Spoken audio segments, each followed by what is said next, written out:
Getting your production targets right is crucial when you're aiming for continuous improvement. Everyone in manufacturing knows the goal is to create the perfect production environment where everything runs smoothly and nothing holds you back.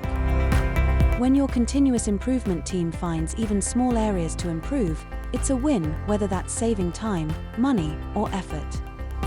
But as you keep racking up those wins, it can get trickier to measure them. That's where having accurate targets and reliable performance indicators comes into play. If your machines are consistently outperforming the set targets, traditional OEE calculations might leave you scratching your head. Let's say you've got an output set at 30 parts per minute, but it regularly surpasses that every time. Any extra output above 100% gets hidden, so it's no surprise you're wondering why your OEE score isn't reflecting those gains. To really capture improvements, you need to adjust your targets to reflect what's actually happening on the floor.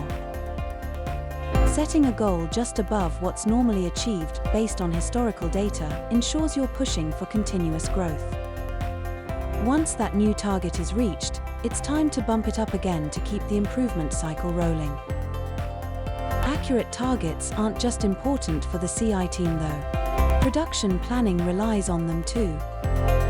If your targets are too low and you keep beating them, it messes with the production planner's capacity model, and that affects everything: equipment needs, material supply, and even labor requirements.